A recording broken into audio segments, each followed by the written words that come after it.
இப்ப அவருடைய குற்றச்சாட்டின்படி திமுக மேல பல்வேறு குற்றச்சாட்டுகளை வச்சிருக்காங்க. ஒரு கூட்டணியாக பார்க்கும்போதும் சரி, திமுக அப்படின்னு பார்க்கும்போதும் சரி, அவங்க மேல வைக்கிற ஒவ்வொரு விமர்சனத்தையும் கடந்து போறாங்களோ அப்படின்ற கேள்வி.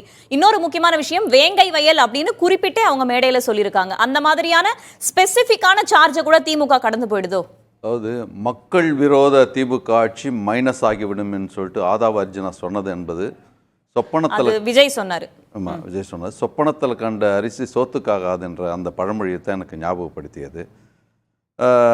அதாவது தமிழில் இன்னொரு வழக்கு மொழி இருக்குது, மலையில் விளைஞ்சாலும் உரலை இடிப்பட்டு தான் ஆகணுன்ற மாதிரி சொல்லுவாங்க. இவங்க கத்தி பேசலாம், பிகில் அடிக்கலாம், மெர்சல் காட்டலாம், சர்க்காரும் அமைக்கலாம், ஆனால் அதுக்கு முன்னாடி களத்துக்கு வரணும். அக்டோபர் 27 மாநாடு நடந்தது. 40 நாளைக்கு பிறகு விகடன் மேடையோ அல்லது ஆதவ அர்ஜுனா அமைத்த மேடையில் நின்று கொண்டு தான் இதை பேசுகிறார்கள். 49 நவம்பர் 26 என்றைக்கு அம்பேத்கர் அவர்கள் அந்த நிர்ணய சபை அவர் எழுதிய சட்டத்தை ஏற்றுக்கொண்டதோ அன்றைக்கே அவர் எல்லோருக்குமான தலைவராகிவிட்டார் என்பதில் எங்களுக்கு மாற்று கருத்து கிடையாது. அரசியல் அவர் நல்ல கருத்துக்களாக சொல்லியிருக்காரு, நாங்கள் தவறுன்னு சொல்ல. அரசியல் சாசனத்தை பாதுகாக்க வேண்டும்ன்ற மாதிரி சொல்லியிருக்கிறாரு. உண்மையிலே நல்ல கருத்து. இந்த கருத்துக்கு இது அவர் இன்னொன்று என்ன சொல்லியிருக்கணும்னா, எலெக்ஷன் கமிஷனர்களை, தேர்தல் ஆணையாளர்களை தேர்வு செய்கின்ற அந்த குழுவிலே இருந்து chief justice of India supreme கோர்ட்டை எடுத்த பொழுது அதை கண்டித்து இதை வந்து ஒரு மசோதாவாக கொண்டு வந்து சட்டம் இயற்றிய பொழுது அதை இப்பொழுது எதிர்த்திருக்க வேண்டும். அப்போ எலெக்ஷன் கமிஷன்லாம் அவங்களுடைய கைப்பாவை மாதிரி, ஏன்னா பிரைம் மினிஸ்டரும் கேபினெட் மினிஸ்டரும் தேர்வு செய்தால் போதும் அப்படின்ற மாதிரி வந்த பிறகு அவர்களை வைத்துக்கொண்டு ஒரு நியாயமான தேர்தல் அரசியலை எப்படி சந்திக்க முடியும் என்கின்ற கேள்வியை விஜய் அவர்கள் எழுப்பியிருந்தால் நிச்சயமாக அவர் எந்த பின்னணியில் இருக்கிறார் என்பது எங்களால் தெரிந்து கொள்ள முடியும். நவம்பர் 22 சஞ்சீவ் கண்ணா ஒரு தீர்ப்பு கொடுக்குறார் சுப்ரீம் கோர்ட்டில். என்ன அப்படின்னு சொன்னால், இது மாதிரி வந்து முகப்புறையிலிருந்து பிரியாம்பிளிலிருந்து சோஷியலிஸ்ட் செக்யூலர் என்கின்ற 2 வார்த்தைகள் எடுக்க வேண்டும் என்று சுப்பிரமணிய சாமியுடைய பெட்டிஷனில் தீர்ப்பு சொல்லும்போது சொல்கிறாங்க, இதனுடைய அடிப்படையிலே தான் இந்திய அரசியல் சட்டமே இருக்கிறது. ஆனால் 44 ஆண்டுகளுக்கு பிறகு சோஷியல் செக்யூலர் என்ற வார்த்தையை எடுப்பது என்பது ஒரு துரதிருஷ்டமான வசம் என்று சொன்னார்களே, அப்பொழுது அந்த தீர்ப்பை அவர்கள் வரவேற்றிருக்க வேண்டும். இல்லது குறைஞ்சபட்சம் இவருடைய செயல் தலைவர்களாக, முன்மாதிரி தலைவர்களாக நினைக்கிறார்களே, பெரியார் அவர்களை சொல்கிறார்கள், மகிழ்ச்சி அடைகிறோம் நாங்கள். ஆனால் அதே நேரத்தில் பெரியார் சிலையை உடைக்க வேண்டும் என்று சொன்ன எச் ராஜா மீது 6 மாதம் சிறை தண்டனை என்று சொல்லும் பொழுது குறைஞ்சபட்சம் அதை வரவேற்றிருக்க வேண்டுமா இல்லையா? அப்படின்னு சொன்னால் எந்த பின்னணியிலே அவர்கள் இருக்கிறார்கள் என்கின்ற அந்த சந்தேகத்தையும் இன்றைக்கு எழுப்ப வேண்டியது இருக்கிறது. அமீர் அவர்கள் தான் இவர்கள் சொன்னார்கள், அதாவது செல்வந்தர்கள் அரசியலுக்கு திடீரென்று வருவது என்பது நன்மை பயக்காது என்று சொல்லியிருக்கிறார்கள். இவர் சொல்ற கருத்துக்கள், ஆதவ அர்ஜுனா சொல்ற கருத்துக்கள், ஹிந்து கோட், டாக்டர் அம்பேத்கர் அவர்கள் சட்ட அமைச்சராக இருக்கும்போது ஹிந்து கோட் பில்லை ஏற்றுக்கொள்ள மாட்டோம், இது இந்து தர்மத்திற்கு எதிரானது என்று சொன்னது மாத்திரமல்ல, குலத்தின் அடிப்படையிலே தொழில் இருக்க வேண்டும், அப்பொழுதுதான் ஜாதி ரீதியாக இருக்க வேண்டும் என்று சொன்னவரை, தமிழ் நீச பாஷை என்று சொன்னவரை நல்ல சாமியார் என்று சொல்லுகிறார் என்று சொன்னால் அவர் என்ன பின்னணியில் இருக்கிறார் என்பது எனக்கு தெரியல. இருந்தாலும் கூட அவர் பேசியது கட்சி கட்டுப்பாட்டை மீறிய செயல் என்று சொன்னால் அந்த கட்சியுடைய தலைமை எடுக்க வேண்டிய அந்த நடவடிக்கைகள்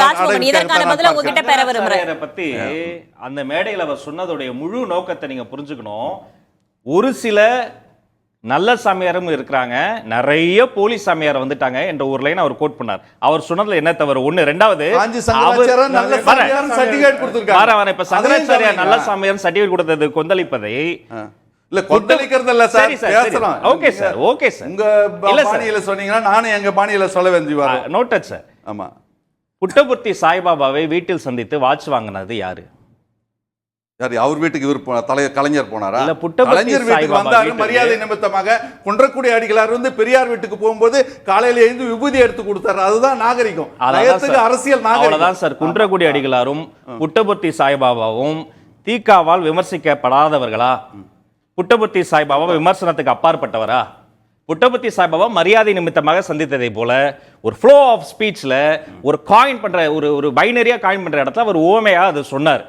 ரெண்டாவது, இந்த இந்த இந்த இல்ல சார், வாக்கு இதை முடிச்சிடறேன், அந்த பதில் முடிச்சிடறேன். வாக்கு அரசியலில் ஈடுபடுகிற போது திரும்ப திரும்ப கோயிலுக்கு போவது, வெள்ளி வேலை பரிசாக வாங்குவது, வீட்டில் இருக்கக்கூடியவங்க வேண்டுதல் வைப்பது, கிட்டத்தட்ட ஒரு துறை அந்த ஆன்மீகம் சார்ந்து இருக்கக்கூடிய எல்லா விஷயங்களையும் வெளியில ஒண்ணு வீட்ல ஒண்ணா வேறு வேறாக பேசுவது இதெல்லாம் வச்சுக்கிது எந்த கிரவுண்ட்ஸ்ல சார் நம்ம அதை சொல்ல இல்ல முடியும்? சம்பிரதாய இது அவர் போற போக்குல விஜய் அவர்கள் வந்து சம்பிரதாய ரீதியாக ஒரு ட்வீட் போடுறாங்க, அறிக்கை போடுறாங்க. சம்பிரதாய ரீதியாக கிடையாது. டிசம்பர் 6 அண்ணல் அம்பேத்கருடைய நினைவு நாள் என்று சொன்னாங்க கூட 1990 மண்டல் கமிஷன் பிரச்சனை வருகின்ற பொழுது விபி சிங் இடத்திலே எதிர்த்து போராடி அவருடைய பிறந்த நாள் ஏப்ரல் 14 முன்பாக சென்ட்ரல் ஹாலில் வந்து அவருடைய படம் வந்து மாட்ட வேண்டும் இருக்க வேண்டும் என்று போராடி பெற்றவர்கள் எங்களுடைய தலைவர் வைகோ உள்ளிட்ட திமுகவுடைய நாடாளுமன்ற உறுப்பினர்கள்.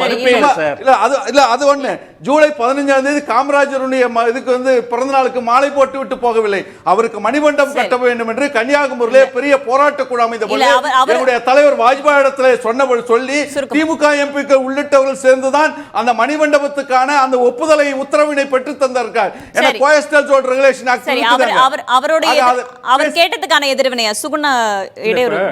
காந்தி சங்கராச்சாரியரையும் குன்றக்குடி அடிகளாரையும் புட்டபர்த்தி சாஹிபாவும் ஒரே மாதிரியாக பார்க்க முடியாது. குன்றக்குடி அடிகளார் வந்து சமூக சீர்திருத்தத்துக்காக தொடர்ச்சியாக உழைத்த ஒருவர். மண்டைக்காடு கலவரத்தில் வந்து இந்துக்களுக்கும் கிறிஸ்தவர்களுக்கும் இடையில வந்து மிகப்பெரிய மோதல் நடக்கிறப்ப ஒரு சாமியாராக இருந்தால் கூட மீன் கூடை வந்து அனாதையாக இருக்கிறப்ப அதை தூக்கி வந்து தெரு தெருவாக விற்றவர். அவர் வந்து பட்டிமன்றங்களில் மேடைகளில் காரல் மார்க்ஸ் பற்றியும் பேசியவர். இந்திய எதிர்ப்பு போராட்டத்திற்காக வந்து போராட்டத்தில் கலந்து கொண்டவர். அவருக்கு அபராதம் விதிக்கப்பட்டது. குன்றக்குடி அடிகளார் வேற. இப்போ புட்டபர்த்தி சாஹிபாபா அதாவது ஒரு பக்தி என்பது வேற. காந்தி சங்கராச்சாரியர் ஜாதியையும் வர்ணாசிரமத்தையும் வந்து முழுக்க வந்து ஆதரித்தவர். காந்தி வந்து வர்ணாசிரமம் அதாவது தீண்டாமையை எதிர்த்து பேசிய பொழுது காந்தியை வந்து வர்ண சம்காரம் செய்ய வேண்டும் சொல்லி ஆரிய தர்மம் ஒரு பத்திரிகை வருகிறது. அதற்கு நிதியுதவி செய்தவர் காந்தி சங்கராச்சாரியார். தீண்டாமை என்பது சேமகரமானதுன்னு தெய்வத்தின் குரலை எழுதியவர் சங்கராச்சாரியார். காந்தியை வந்து ஒரு பார்ப்பனர் அல்லாதவர் என்பதற்காக மாட்டுக்கொட்டையில் வைத்து சந்தித்தவர் சங்கராச்சாரியார். நீங்க வந்து ஒரு பக்தி ஒருத்தங்க கோயிலுக்கு போறாங்க, சாமி கும்பிட்றாங்க என்பதையும் ஜாதியையும் வர்ணாசிரமத்தையும் ஆதரிக்கக்கூடிய காந்தி சங்கராச்சாரியும் ஒரே தராசு தட்டில் வைக்க முடியாது. அதுலயும் இல்ல நான் சொல்லி முடிச்சேன். ஒழிக்கணும்னு சொன்னது குன்றக்குடி அடிகளார்.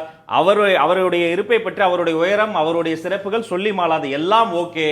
ஆனால் முழு பகுத்தறிவு பேசக்கூடிய அரசியல் இயக்கமாக இருக்கக்கூடிய ஒரு கட்சியில் இருந்து கொண்டு தேவைப்படுகிற பொழுது எல்லா சாமியார்களையும் எந்த ஒரே ஒரு கேள்வி கேட்கிறேன். நல்ல சாமியார்னா என்ன அர்த்தம்? காந்தி சங்கராச்சாரியர் எந்த அடிப்படையில் நல்ல சாமியார் சொல்லுங்க. இவங்க மீட் பண்ணல. காந்தி சங்கராச்சாரியர் எந்த அடிப்படையில் நல்ல சாமியார் சொல்லுங்க. அதுல எனக்கு அம்பேத்கருடைய மேடைகளே காந்தி சங்கராச்சாரியை புகழ்கிறீர்கள் என்று சொன்னால் காந்தி சங்கராச்சாரியர் நல்ல போலி சாமியார் மத்த சாமியார். காந்தி சங்கராச்சாரியர் நல்ல சாமியார்னா எந்த அடிப்படையில் காந்தி சங்கராச்சாரியர் நல்ல சாமியார்? அதுல எனக்கு மாற்று கருத்து இருக்கு. இல்ல சொல்லுங்க. நீங்க மாற்று கருத்து இருக்குன்னா எப்படி அதை நீங்க என்டால்ஸ் பண்ணீங்க?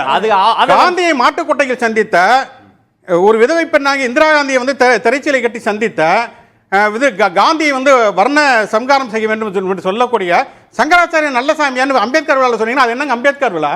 இல்லைங்க, அம்பேத்கர் தான் சொல்லி கொடுத்தாரு. இப்ப நீங்க ரெண்டு விஷயத்தை ரொம்ப சாமர்த்தியமா செய்கிறீங்க. இல்ல நான் கேட்ட கேள்விக்கான பதில் நல்ல சாமியார்னா என்ன அர்த்தம்? அதுல எப்படி காந்தி சங்கராச்சாரியர் பொருந்துகிறார்? எனக்கு சாமியார்கள் மீது உடன்பாடு ஈடுபாடு கிடையாது. அது என்னுடைய உங்க கருத்தை கேட்கல. ஆதவர்ஜுனா சொன்னதை நீங்க அவர் பொறுப்பெடுத்துக் கொள்வார். அவருடைய கட்சி தலைவர் நீங்க அதை என்டாஸ் பண்ணி பேசுறப்ப நீங்க தான் அதை பொறுப்பெடுக்கணும். நான் என்டாஸ் பண்ணும்போது ஆதவர்ஜுனா அந்த விவாதத்துல இல்ல. இல்ல ஆதவர்ஜுனா சொன்னதை நீங்கள் நியாயப்படுத்தி பேசுறீங்களா? அதுக்கு நீங்க தான் பொறுப்பு. சந்தித்தது இல்லையான்ற கேள்விக்கு இப்போது வரை ஆம் நாங்கள் சந்திக்கவே இல்லைன்னு ஒரு பதில் நீங்கள் சொல்லவில்லை. சொல்ல முடியாது. நான் எங்க போய் புட்டபர்த்தி சாஹிப் நான் கேட்ட கேள்வி என்னன்னா காந்தி சங்கராச்சாரியார் அம்பேத்கர் மேடைகளை காந்தி சங்கராச்சாரி பத்தி பேச வேண்டிய அவசியம் என்ன? காந்தி சங்கராச்சாரியார் நல்ல சாமியான சர்டிபிகேட் கொடுப்பது அம்பேத்கர் விழாவா?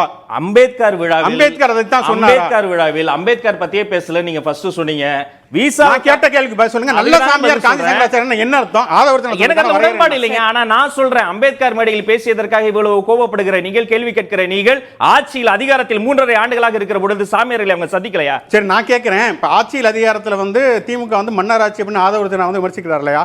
இதே திமுகவுக்கு தேர்தல் வேலை பார்த்தவர் தான் ஆதவர்ஜுனா. விடுதலை சிறுத்தைகள் கட்சிக்கும் தேர்தல் வேலை பார்த்து விட்டு அந்த கட்சிக்கு பொறுப்பாளராக இருக்கிறார். இவர் தேர்தல் வேலை பார்த்தப்ப நாடாளுமன்ற தேர்தல் வரைக்கும் அங்கே வந்து மன்னராட்சி இருக்குது அப்படிங்கிறது தெரியலையா? ஊழல் ஒழிப்பை பற்றி பேசுகிறாரு.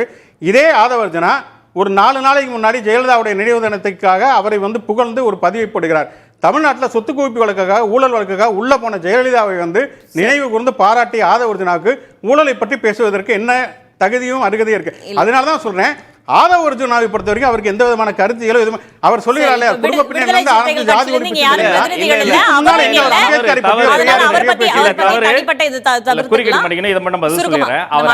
ஒரு விளையாட்டு வீரர். நேற்றைய பேச்சில் அவர் பேசிய 4 வார்த்தைகளை தாண்டி இவங்க எதுக்குமே பதில் சொல்ல மாட்டாங்க. தன்னுடைய தாயை தற்கொலை செய்து கொண்டு இழந்ததற்கு காரணம் ஊழல் அதிகமான ஒரு அரசாங்கம் என்று சொன்னார். அதை டச் பண்ண மாட்டாங்க. நான் வேலை சரிங்க, பார்த்தேன், அவரே சொல்றாரு. அவர் எப்ப ஊழல் எதிர்ப்பு போராளி ஆனாரு? சொல்லி நீங்க சொன்னீங்களே, அவங்க அம்மா திமுக வேலை பார்த்தாரு, எப்ப ஊழல் எதிர்ப்பு போராளி ஆனாரு? திமுக வேலை பார்த்தாரு, விடுதலை சிறுத்தைக்காக வேலை பார்த்தாரு, அதெல்லாம் அவரே ஏவி போட்டே சொல்லிட்டாரு. திமுகவோடு வேலை பார்த்த அவர்தான். அந்த ஏவில என்ன இருந்ததுன்னா, பதில நான் முடிச்சிடுறேன். நீங்க குறிப்பிட்டீங்க. இல்லைங்க, அந்த பதில மட்டும் நிறைவு செய்யற, அப்புறம் உங்க பாயிண்ட் சொல்லுங்க. திமுக வேலை பார்த்த அவரு அப்ப மன்னராட்சின்னு தெரியலையான்னு அவர் கேட்கிறாரு.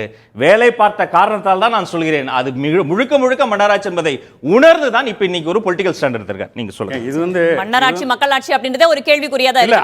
நம்ம அடுத்த சுற்றுல ஜெயிக்கிறதுக்காக வேலை பார்த்தனால திமுக மன்னராட்சி தெரிஞ்சு சொன்னாங்க. வேலை இது எவ்வளவு பெரிய நகைச்சுவை, நல்ல நகைச்சுவையாளர் என்பதை வந்து நிரூபிக்கிறார்னா எடுத்துக்க முடியும். நீங்க சொன்ன காமெடியோட வாங்க. இல்ல இது வேலை பார்த்தது ஆதி சங்கராச்சாரியார் நல்ல சாமியார் அம்பேத்கர் மேடையில் சொல்வதை விட அவர்கள் ஒரு அபத்தமான ஒரு பிளாக் ஹியூமன் மாறிட வேண்டாம். நம்ம தொடர்ந்து பேசலாம். அவர் பர்டிகுலரா அவரை பத்தி ஒரு விவாதமா மாறிட வேண்டாம். போதும்.